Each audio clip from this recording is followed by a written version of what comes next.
Well, if you ever wanted to learn from an experienced mountain guide, today is going to be one of those episodes. Today we're going to be going over snowshoes, microspikes, and crampons, and basically when is the best type of terrain to use them in, and also how to use them, and really kind of like what they look like and the different variations of each. If you are listening to this, I would actually recommend you watch this video. I'm going to post this as a video on Spotify and obviously as well as YouTube. And so I think it's going to be really helpful for you to actually see what we're talking about and see the different variations, and especially how Josh, the mountain guide, will be going over the different variations and the different features and what you want to be looking for in each thing. So we're going to be making this a common occurrence here, having Josh on the podcast. Probably call it Mountain Guide Mondays or something. So if you have any questions that you'd love Josh to answer, we have a bunch of topics that we're going to go over, but we would love to hear your questions. So yeah, hope you guys like it. Here's the podcast. We have Josh Stewart back on. If you remember way back in the day, kind of, well, I guess maybe last year or earlier, 2023, we had Josh on a couple times. Super popular episodes. Josh is a mountain guide based out of the Seattle area. Actually, I don't even know where he's at now again. I think he's on the east side of the Cascades now. But let's just say he's from Washington State, and one of my really good friends, and I've learned a ton from him just within the last couple years of us knowing each other. So this is going to be an episode on snow hiking gear, otherwise known as like winter traction gear. So we're going to cover snowshoes, microspikes, and crampons, the best times to use them, how to use them, and like basically different types of shoes and footwear to use them on. So welcome to the podcast, Josh. Thank you, Chad. Appreciate it. How's it going, everybody? So I guess we'll first start off with, I asked my audience if they had any questions for Josh, and one of the questions that came up was from Eat My Dolls. She asked, are snowshoes worth it? I've gotten by with microspikes for years, but I want to look into snowshoes. So I think that's a great place to tee this off. And how would you answer that question? And yeah, what's your take on snowshoes, Josh? Well, I think my first thought is when you need them, you'll know it. So if you've been using microspikes for years and that's been fine, then the terrain that you're on is probably just fine. It sounds like you're probably doing like compact snow on trails, or you're going on ice. There's no need to get snowshoes unless you're in really deep, soft snow. So if you're wallowing around the snow and you're sinking in, and that's the kind of place you're going to need snowshoes. But let's look at the bottom of a snowshoe. We've got one here, right? There's a lot of traction, and we're using all of these edges on the bottom of a snowshoe. And then these sort of snowshoes, these MSR ones, they have a metal edge going all the way around the perimeter. Some snowshoes, they just have a metal tube going around the perimeter, and so they have no edge. And so because of that, you don't get a whole lot of traction. So we'll talk about edges sometime later in this podcast, but just kind of get it started off, that's what we want to be thinking about. What is the edge of your traction? Because that matters. You might be a snowshoe that's got an edge, or you might be using a mountaineering boot on the edge. But generally, just kind of to kick it off with interesting. We want either the terrain to conform to our footwear, or we want the footwear to conform to our terrain. That's the only way we're going to get traction. So rock shoe. Gotcha. Rock shoe, the footwear is conforming to the terrain, right? It's kind of mushing into the rock. Whereas mountaineering boot, the terrain is conforming to the footwear. The snow is conforming to the boot. I love that. So what's the difference between, I think you may have touched on it a little bit, but like what is the difference between a snowshoe that you would buy off of Amazon for $50 or $60 versus one that you would get that's an MSR lightning ascent or something they have that's $200, $300? Yeah, absolutely. I mean, you could talk about quality, but the bottom line is I don't know because I haven't tried all the different Amazon snowshoes. So I Yeah. compare them side by side with quality and longevity and how long they're going to last. And there's a bunch of other brands besides the ones you can get on Amazon too. But what I can tell you is that MSR is based out of Seattle. Their stuff is made in the USA. And if anything ever breaks for life, you just bring it down to their store and they will replace it or repair it on the spot. So that reason alone is the reason why I always use Cascade Designs gear, whether it's MSR Got or you. platypus stuff or Thermarest. They stand behind their gear. Got you. So I think that would be the main reason. Got you. Got you. Yeah, I have a pair of the Amazon ones, and they look kind of cheap. Mm-hmm. They are probably heavier, I would imagine, and they just probably aren't as good for performance wise, right? Mm-hmm. But yeah, and I mean, I think like the thing with me is I thought getting snowshoes was cool. Here, okay, Josh, I'm sure you've seen this. You go to a very popular trailhead in the winter, and what do people do? You see them with their rental snowshoes on a compact trail. That makes no sense. Mm-hmm. That would be something which would be better maybe for Microspikes or even just regular boots. I mean, you might not even need traction, right? Like, have you ever seen that before? And like, what goes through your head? They just don't know that, hey, you should probably use it for powdery snow, right? That's the best use for a snowshoe. Yeah, absolutely. I mean, that was the kind of the opening question, right? You're just going to use snowshoes if your regular footwear, your boot, if that's sinking in the snow and you want some flotation. It's just like skiing or splitboarding. It's for when you need flotation. Mm-hmm. And when you're on a compact trail and you step out of your car onto the snow and your boot doesn't sink, then you don't need snowshoes. That would be more appropriate terrain for like a microspike, for example. But like going back to the thing that we said before, where your footwear is going to conform to the surface, or the surface is going to conform to your footwear. If you're walking on snow and it's not ice, then just your boot is plenty fine, right? And there are certain types of footwear that are better than others, right? If you're going to be hiking in snow and you're not going to be wearing snowshoes, you don't need microspikes, then that's where a Gore-Tex trail runner or a Gore-Tex hiking boot is probably the best thing for you. And your tread pattern matters too. Like, I mean, that tread pattern right there has got a lot of space in between each tread, so it's going to do better on snow and mud than something that has really tightly compact tread pattern. Got you. Something that has so you're looking for something that's more spaced out tread pattern for better traction on snow and ice. On snow and mud. That's what you're going to use. Yeah, on snow and mud. And snow and mud. Okay, got you. If you're on ice, interesting. Metal. Once you get to ice, that's where you need your microspikes or you need crampons. Yeah, absolutely. Yeah, so I think, just to kind of sum up what Josh is saying, I think the only time I've really ever used snowshoes has been a handful of times, or like a couple times really. I rarely use them during the winter unless I'm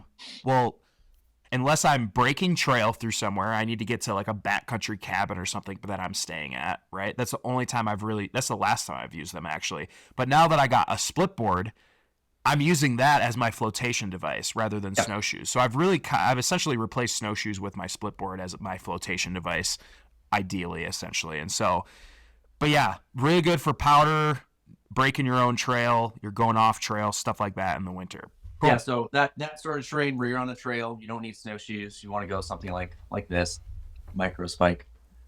This particular one covers the forefront of the toe, and the back doesn't have anything on there. Oh, interesting. This one, I really like this one because there's nothing on the side of the shoe. Huh.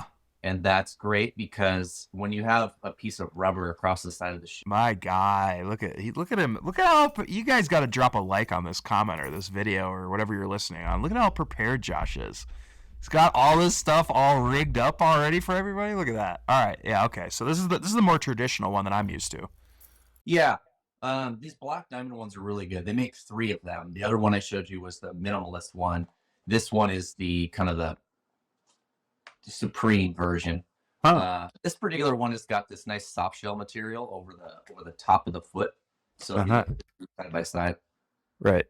so that black soft shell material is part of the crampon. And the nice thing about that is that it keeps a little, because when you're hiking or trail running, you're going to get a little bit of snow that's going to end up on the top of your shoe, and this just keeps that top Right. from getting wet. Ah. What? Yeah. So those okay. So which one would you use for trail running in the snow? Because I've used the Caltula regular microspikes that I'm Yeah. showing here, and I've Yep. ran in these. They're a Yep. little heavy. I mean, they're Yep. kind of clunky, right? Yep. But when we had that ice storm a couple years ago, I had to hit 20 miles in the in a trail run, and I had to wear these, dude. I didn't have anything else. They worked, but I almost feel like I really like how that has the thing covering the toe. Yep. I love that, but I also love how the other one's a little more minimal, where you're kind of just using the traction to maybe push off. Which one would be Yeah, I better, do you probably think? use this one more so for like hiking. You don't necessarily need all of that traction. Right. Maybe if the terrain was just a little bit steeper and want more. Yeah. But for most, like your average hiking trail that you're going to find on all trails that's covered in snow in the winter, and maybe it's like a really popular one, like close to a metro area, like you're climbing Mount Si or something. That tends to get really a lot of compact snow and ice because so many people are hiking it. So what would be a trail where you don't need to have any crampons at all? It's just going to be in soft snow, because there's so many people hiking it and they're compacting all of that snow all the time. It turns into ice, and so that you need some sort of crampon. This would be a good choice for that, or for running, because it's also super light. There's nothing on top of the toe, so no. Yeah, I love that. There. I love Yeah. that. Interesting. Right. Now, one comment on spikes. So, like I said, I've used microspikes more than I have snowshoes, and I will primarily use them, yeah, for any kind of hiking trail that you're talking about right there. The last time I used microspikes where they really helped me was actually on a run around the Timberline Trail last year when we had that huge snow year, and it was mid-July, and I was the first one through it, and it was that north side, and it was covered with snow. And I packed my microspikes just in case, because I knew there's kind of some Avi chutes that were super steep there, because I've hiked it before. And dude, if I did not bring my microspikes for those few sections, I don't think I would have completed the route around, because it's very steep. But like just that little bit of traction, man, from the microspikes makes such a huge difference. So if you think that you're going to encounter any kind of snow at all, yeah, it's a little bit of a weight penalty, but God, like you can move fast through there. I'm very confident. Yeah, absolutely. Just like that first question we got at the beginning of the podcast. When you need it, you're gonna know it. It makes a big difference. Mm-hmm. And sometimes, like what you were doing, you were trail running. Sometimes you can, once you start kind of pushing the boundary, then you're using a crampon for harder stuff. Maybe situations where maybe it's not appropriate, the most appropriate thing of footwear, but you get away with it. Like when you're trail running in somewhere 40 miles and you're going up a glacier. Yeah. And, but that's the progression of it, of the process. Yeah. Well, that's a great segue into crampons then. Yeah. So as we get into crampons, why don't you have your mountaineering boot, right? Your standard mountaineering boot. Let me go grab it. Let me go grab it here. You grab the crampons too while you're in it. So even though I've only used these twice, Josh says I need to keep them. So I'm going to keep them. But I have you know what I actually did do, dude? I took my split board up Mount Hood with the third time I climbed, or second, and I actually packed these in my pack separately from my snowboard boots, because I had soft snowboard boots back then, and I was like, never again will I climb that with soft boots. It was terrible. So I packed these, and then I also did Rainier with these too. So, but yeah, this is a mountaineering boot right here.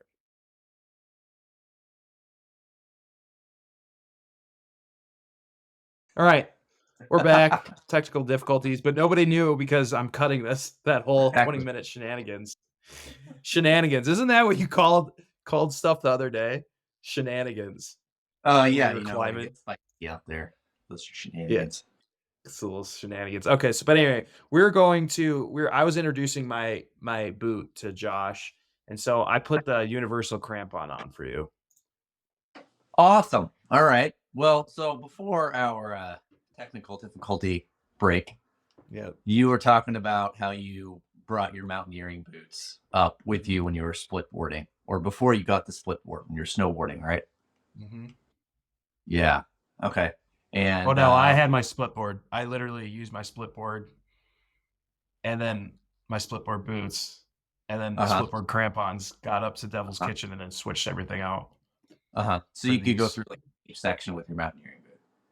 Yeah, and then I had the semi-auto crampons on for those.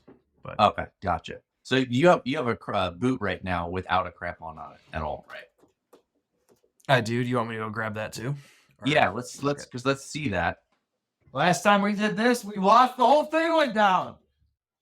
Yeah. The 2 hour, 1 hour long podcast. Yeah, exactly. Okay. Here we go. So yeah, bring that boot close to the camera and let's look at the side profile of it. And then zoom in real close. We want to see the sharp edge of that mountaineering boot. You're really making me work here, bud. Yeah, we're working. Oh wow, look at the zoom. I know I don't know what goes on with it. You know what? This is all we're getting here because I think I'm gonna fuck it up if I do this anymore.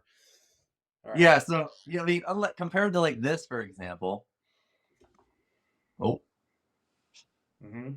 Like a trail runner, your mountaineering boot is got a really sharp edge, and it's using really hard rubber. What do you mean edge? Just the edge of the shoe. Like this part. Yeah. And it's got really hard rubber. And the other thing you notice, if you flip it to the side and you bend it. Oh, yeah. So it bends a little bit, just in the toe. 3/4 shank. I think. Yeah, 3/4 shank, exactly. Where compared to like a trail runner, the whole thing will bend. I can just bend this in half. Right, exactly. Right?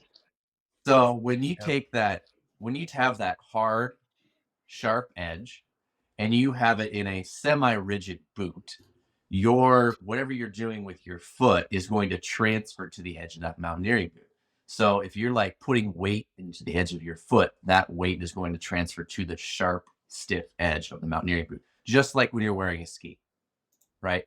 So if you're wearing a split board, if you're split boarding and you have a split board to ski on, and let's say you had your mountaineering boot strapped into that split board binding instead of a split board boot, because it's softer and the cuff around the ankle doesn't go up as high, it's not going to transfer that power. But if you put the mountaineering boot on, if you put the split board boot on, because it's stiff and because it comes all the way up your ankle or all the way up to your shin, that whatever you do with it is going to transfer to the edge of the ski. Gotcha. Same thing with a mountaineering boot. If you want to transfer the power, transfer the control to the slope, you need to have a rigid piece of footwear. And so that's why a mountaineering boot, once you get on snow and you're up on a glacier, that's why a mountaineering boot is important. And the other thing, going back to the principles we were talking about, because that mountaineering boot is rigid, and because it has a sharp edge, you can force the snow to conform to the footwear, thus giving you traction, right? I'm going to have to listen to this over again.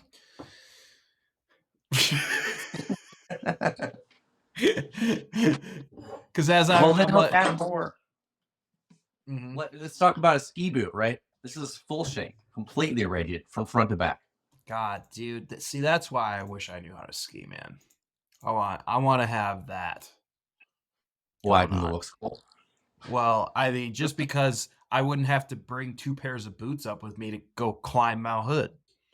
I guess I could get hard boots for a split board, but yes, hard boots for a split board. Yeah, exactly. Yeah. So yeah, it's just different footwear selection for different terrain. You know, if you're doing rolling hills or lower angle mountaineering where you're not doing steep climbing, then a split board boot is totally fine. But as soon as you get into steeper climbing, then you're going to need a more technical boot. And a ski boot just makes for a much better technical boot than a split boot does. Like I ice climb in this boot on a Really? weekly. Yeah. And Really? yeah. And it's just the ski boot. This isn't a mountaineering boot, right? Interesting. But similar attributes as your mountaineering boot, except for it is a full shank, so it isn't going to bend at all. And that's what you want to be when you start ice climbing. That's what you want Right. to ice climb with, is something that has a full shank. You don't want it to bend at all. It's got to be a full shank. And then the other thing that you're going to have on an ice climbing boot is it's going to have a toe welt, right? That little lip on the front of the ski boot. Same thing on an ice climbing boot. That's going to allow it to be compatible with an ice climbing crampon that has this, see this metal bar here. That's an attribute of an ice climbing crampon. Huh. And then obviously your boot has this as well, but this is a heel lug. Right. And that allows you to put the heel component of a ice climbing crampon. Yeah, so your boot has that as well. So the main difference between a mountaineering boot and an ice climbing boot is an ice climbing boot is going to have two welts, one on the front and the back. And an ice climbing boot is going to be completely rigid.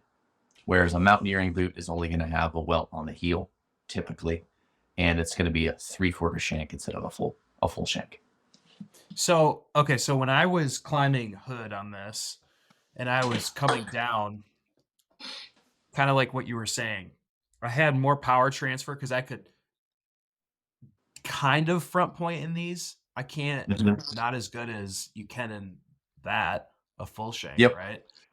Yep. But I could do it a lot better than I was with my soft snowboarding boots, because my soft snowboarding boots, when I did it there, they were basically how you just showed the trail runner. They were basically folding in half when I tried to front. And dude, my calves were on fucking fire. Yeah. And so this was way better. So that's what you mean by power transfer, huh? It's easier because it's a more solid, more rigid boot. So you're able to transfer that into the snow better, or the ice. Yeah, exactly. I mean, that goes to the conformity aspect of it, right? So if you have a soft shoe and the snow is firm, your footwear is just going to conform to the snow, and you're not going to get any traction because both of those surfaces are conforming, right? The snow's conforming, and so's the footwear. Yeah, well, a very good lesson of this came actually. So let's go back to these universal crampons, right? So these are universal crampons. So you can use these on mountaineering boots, whatever you want, right? But you can also use these on trail runners. And the first time Josh was training us in crevasse rescue training, he was having us climb this very steep snow slope. Didn't realize we had trail runners with crampons and couldn't figure out why the hell we couldn't get up this slope. Vertical slope. We just kept sliding down. But I do think it is important to mention that you can put universal crampons on a trail runner if you want to. Like, where do you feel like that's probably the best use for a universal crampon? And when we talk about universal crampons, we mean it can basically fit on anything you want to, right? Like, that's the advantage of it. The problem with it is that it's not as, I don't know, what would you say? What are the disadvantages, and when would you use one? The disadvantages are it's not going to fit as snugly, so it's going to move around, and it's just not going to work as well on ice. This isn't going to work at all on steep ice. Like if you're ice climbing, not going to work at all. The strap-on crampon is for firm snow. Right. Firm snow. There are 3 crampons, right? So there's a universal crampon that you have where it's strap-on front and back. Yep. And then there is a step-in ice climbing crampon, a fully automatic, as they say, with the lug on the back and on the front. So what's the? Yep. And then we have right there. Yep, that's a semi-automatic crampon, and you can pick up the heel lever. You can show people the heel lever. So that's got a heel lever on the back, and then on the front, it's got what? A strap. Yeah, just a regular strap. Yeah, so that just goes over the toe. Yep. So that crampon paired with the boot that you just showed us is a really good. It is. Match. Yeah. And that's I think the most important thing. One of the most important things you said there was, so how you're talking about the heel welt, right? So Yep. I didn't have so I had universal crampons on a snowboarding boot. That's the advantage. You can put crampons on that boot because I could fit these because they're universal, right? The problem was Yep. that they were slipping off when I was on steep stuff on hood. Yep. So that's why I bought these, and I got this crampon lip paired with the semi-auto little bail here that like Yep. hooks onto it super snugly, and that made a heck of a difference. And actually, in fact, my splitboard boots that I have now actually have a little crampon welt in the back, and that Yeah, just because you makes got such more of a huge mountaineering. difference. You got a Yeah. more of a mountaineering oriented boot. Yep. I would say it's between a hard boot and a soft boot. It's those Yeah. Jones MTB. Yeah, I would Yep. say they're between that. Yep. So Cool. it's been working. Yeah, I was just looking at those Jones ones the other day. Those are pretty slick. Yeah, they're pretty cool. They're pretty cool. So your universal crampon, the kind of the terrain where that's going to be the best is where the footwear it's going to be the best for something like this, right? So this is like a high top approach shoe. You would use this if you want to like go do a short alpine climb, and it's got easy. You got to do some easy rock climbing. This is a soft rubber approach shoe, high top Gore-Tex boot, and so it doesn't have a heel up, and it isn't very rigid. It's a little bit more than a trail runner, but that crampon would be a great option to use on something like this, a boot that does not have a heel lug. That's where your universal crampon is going to be. It's going to be best at. Yes. Oh, that's perfect. That's the perfect. Yes. Yeah, and you wouldn't want to use that combination on something that's hard. It's basically easy mountaineering. And then the combo that we just talked about with the semi-automatic crampon on a boot, like you just showed us, that would be like intermediate mountaineering. And then something like this is going to be like advanced mountaineering and ice climbing. Yes, that's what we're exactly. Dude, I just had to look up the definition of rigid because I think I had the wrong definition of it. But what's the Wikipedia definition of rigid? It says unable to bend or be forced out of shape, not flexible. Why did I not think? I don't know what I thought the definition of rigid was, but it wasn't how you were using it. But you were correct in the way you were using it. Which is probably why I'm like, okay, I got to go re-listen to this thing now that I know what rigid means, apparently. Idiot. Anyway. Yeah, cool. Okay. So anything else on those? I mean, best practices for crampons. Crampon walking. Oh, the French step. By the way, the French step. So the French step is a technique. Josh could explain this way better than I can. But essentially, it's instead of going directly up a mountain, you're kind of paralleling the mountain and you're putting one foot in front of the other, like sideways to one another. Yeah. You have you're going sideways. Yeah. So actually, I was over ski touring the other day, and there was this kid, bro. I'm coming up in my split board, and there's this steep freaking slope, man. And it's all ice. It's like Midwest ice over there, right? Because we hadn't been getting much snow. This kid biffed it on his skis, small kid. And he's trying to get up this thing, and he cannot get up the hill to get back up because it was right by kind of by the chairlift, but nobody could really see him. So I grab his skis and I teach him how to French step up instead of just going straight up, And it was funny as heck, man. And it was a great time. And then I get him to the top, and he just like leaves me. He didn't say thank you, nothing. I was like, all right, screw you, dude. That'll be the last time you do somebody French technique.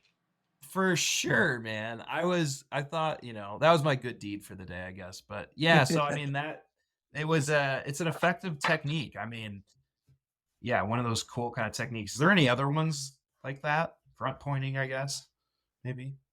Yeah, front pointing. There's French technique, and there's like duck walk, where you have your feet out in two different directions. You're using French technique when you want more contact with the snow. So it's not gonna be like ice that you're using that on. It's gonna be firm snow that you're using that on. And that's where you want all 12 points of your crampons making contact with the snow instead of the front two only. And it's also an energy conservation technique, because when you're using that, your entire foot is resting on the snow, whereas front pointing. It's just the front toe that is making contact with the snow. So you're burning out your calves pretty quickly. So French technique, your heel is supported, so you're not using as much of your calves. Okay, So, so but that's when I would mean you? that technique. All of these things are things that you really need to be demoed in person on the mountain. So Mhm, it's a good yeah. segue to book a guided trip, and we'll teach you French technique and all the others. Yes, Josh is, like I said, a certified mountain guide. I've actually referred Josh a couple people just by happenstance of they've asked me for referrals to mountaineers or people that would be great at teaching them mountaineering techniques. And I said, "Oh, I got a good one for you, man." Been kind of learning with him for the last few years here. So yeah. So if anybody wants to book something with Josh, how do they find you or what do they do with that? How do they do that? Well, they can just click on the YouTube link that will take them to the website, or they can reach out to you and you can forward them on, or they Mhm. can just message me directly, or you can find me on Instagram, Outer Element Adventures. Yeah, man. I can't say enough good things about Josh. He's been a good dude. Josh came out for a week in Wyoming. I'm sure you guys, some of the people may have heard the Grand Teton podcast episode where I was sitting here and Josh was in my living room when I didn't have any furniture at the time. And he was crying because it was raining all the time. But we had climbed the Grand Teton that day, or we got back from that, and then the rest of the week we did the second Flatiron. We did all of this stuff, and I remember texting you, Josh, the week after, and I go, dude, I have learned so much in the last week, like it's insane. Because then I finally was like super confident in taking people up multi-pitch routes at my home crag here, and like just doing like things that I were kind of out of my comfort zone, literally like a week earlier. And so I spent this entire week with Josh, and dude, blew my mind, dude. It was such a good time. It was such a good time. So yeah, I can't recommend that enough. So yeah, we're gonna be having him on for more Yep. Mountain Guide Mondays, man. Yeah, it'll be fun. That'll be fun. Yeah, I remember right after that trip, all of a sudden you're doing all this rock climbing and you were leading at Vitavu Yeah. like right afterwards. So he like took it to another level after I left. Yeah, and that's just one aspect of it. Like if you guys don't want to rock climb, that's cool too. But if you guys want to learn different hiking stuff, you want to learn mountaineering things, crevasse rescue training. I got crevasse rescue trained with him. Like there's so many things that he knows. So yeah, can't recommend him enough. And yeah, dope. Yeah, Well, I think that does it for today. most people come to me that go out on trips. What they're looking for is to round out their mountaineering skills. That's what most people are looking for. Mhm. So a lot of them, I guide in the Pacific Northwest. So a lot of my clients are in the Pacific Northwest, and they've climbed Mount Rainier, they've climbed Mount Baker, and they want to go do something like Sahali, and they don't know how to rock climb, and so they want to learn some of those rock climbing skills so they can finish off that last section of it. So it's things like that, or maybe they want to do like the North Ridge of Baker, and it's got some ice climbing on it. It's not super hard, but it's got some ice climbing on it, so they want to learn that. So a lot of them want to kind of hone those skills and make them more well-rounded so that they can do all of it. And Mhm. so that's what I can kind of help do. Also, help create a roadmap, because ultimately, nobody wants to hire a guide every time they go mountaineering. They want to learn how to do it on their own. They want to be confident so they can do it on their own and not get hurt. So I can help create a roadmap of how to get there. Like, what do you need to do? What skills you need to learn? What trips you need to go on, so you can feel comfortable going out there without me. So that's Yes, where and I think I can that's help you super through that. important. Yes, just like you said, like nobody wants to hire a guide every single time. Like they essentially want the Mhm. skills to be transferred from you onto them. It's almost like you're their apprentice, which is what I've always kind of Mhm. thought. Josh is kind of like Yep. the black belt professor, and then he transfers that skills and those knowledge onto you. And honestly, man, I think that's the coolest thing ever. Having the skills to be able to go do whatever you want in the outdoors. It opens up so much stuff. So many more things in the outdoors you can do now because you can rappel off of a frickin' rock or you can climb up that rock, but then you also know how to approach the rock by camping skill. It's just, dude, it opens up so many more avenues for you to enjoy the outdoors. So. Yeah, the places you can go once you have those skills is pretty wild. Sometimes you're out there and you're just looking around and you're like, look at where I am. This is insane. All right, we're going to just do a quick recap before we end the podcast. I just want to remind everybody that would help you choose your traction to use the concept of traction going to exist when either the terrain is conforming to your footwear, such as snow conforming to a rigid mountaineering boot, or when your footwear is conforming to the terrain, such as like a rock shoe conforming to rock. That's when you're going to have traction. And to reiterate kind of the appropriate uses, we talked about snowshoes today, we talked about microspikes, and we talked about crampons. Those are the three that we talked about. Snowshoes are going to be the best when you need flotation, when you're having like rolling terrain, and you would sink in without it. And then they often don't need a whole lot of traction because you're only gripping to the snow that's underneath you. Once you get into like steeper terrain on snowshoes, then you're going to need something that has, a sharp edge to this MSR snowshoe, for example. Microspikes is when you're going to have compact snow and ice on the trail, but we're not doing anything steep. So this is going to be low angle terrain or flat terrain where you have ice. That's your microspike. Really good for an ice. Oh, really good for an ice storm like the PNW always gets. If you're walking around, dude, I don't know how many people, bro, I saw at the last ice storm. We would walk to the post office. People were biffing left, right. I mean, dude, it was like they were getting sniped. And so I just wore microspikes. It was great. It was great, dude. It was great. So Yeah. Yeah. Dude, that on that ice storm, that was so bad. And I live on a hill and my car was just frozen in place for like 3 days, didn't move it. And so I had to go to the grocery store. I put on my mountaineering boots and my full on crampons to go get the mail and to walk to the grocery store. Absolutely. So, while we're doing this recap, we're going to go on a quick side trail because I remember something that I often see. Because earlier in the podcast, we were talking about inappropriate use of traction, right? And one of the inappropriate uses I see is a lot of people out in the mountains, mountaineering, and they have crampons on the entire time. And, it's later in the day, it's warmed up, the sun's been beating down the snow, and we got like soft mashed potato snow, and people are wearing crampons, right? And they're tripping all over them. They're tired. They're getting caught on their legs. They're still wearing them, and it just doesn't make any sense because you're getting all the snow that's caking up underneath the snowshoes. I mean, underneath the crampons, and you just don't need it because the snow is so soft. So that's the time to go back and be like, do I need this traction? What's happening? Is the surface conforming to my boot? Yes, then I don't need crampons. Is the surface conforming to my boot? No, then I need crampons. Right. So that's when you use them. So keep that in mind when you're out in the mountains. You may not need to have crampons on all the time. And then so back to our recap, we covered snowshoes, we covered microspikes, and then crampons. 3 types of crampons. Strap-on ones, that's going to be for easier mountaineering. Semi-automatic, intermediate mountaineering. Fully automatic is advanced mountaineering. Strap-on crampons can go on a high-top hiking boot that does not have crampon lug. Semi-automatic crampons that do have the heel lever only. That's going to go on a mountaineering boot that has the heel lug only. For intermediate mountaineering.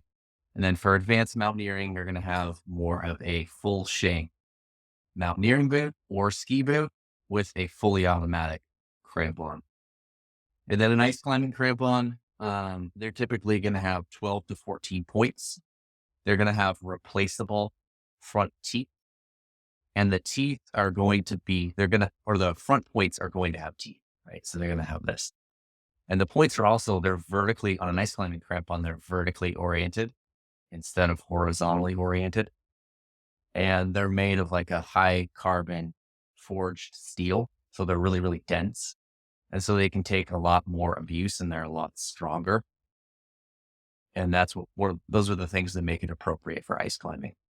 the other thing when I was kind of plugging you as a guide, one of the things with guides is you obviously have to trust them, right? And I don't think I've told you this, but one of the times that I actually well, obviously I've always trusted you, right? But there was one time in particular, and this was when we had just got done climbing in the rain. You remember this? We got done climbing in the rain. We were climbing in the rain at frickin' in Colorado, second Flatiron or something like that. I don't know. For third flat. I can't remember. First of all, that was, oh my God, what a time that was climbing in the rain. That was, you never know how much, yeah, your feet, I'm gonna butcher the conforming thing, but yeah, they don't work if you don't have frickin' friction. Anyway, so we get done with that and we went over and we actually wanted to climb up to the third Flatiron to finish it up, or I don't know what we're trying to do. But we free soloed up it. But you were like, you know what? We kind of got up there a bit, and we had a buddy that was kind of like, yeah, I think you'll be good without a rope or whatever, you know. You get halfway up there, you go, bring the rope, just bring the rope, right? So we end up, so I'm like, all right, I'll bring the rope, whatever. So I bring the rope and we get up to the top, and I will say, if we did not bring that rope and we would have had to down climb that, for me, I would have been freaking ass terrified.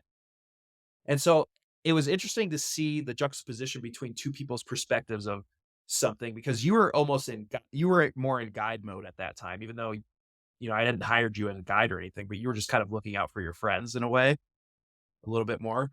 And so I think that is something that, you know, hiring a guide has over just bringing someone that is your friend that has experience. Like your friend or a guide, they get into guide mode, man. They look after you. It's a little more stressful on them, but it is really good, especially when you're a paying client. So anyway, we got down there. We did this huge rappel off of there, which was awesome.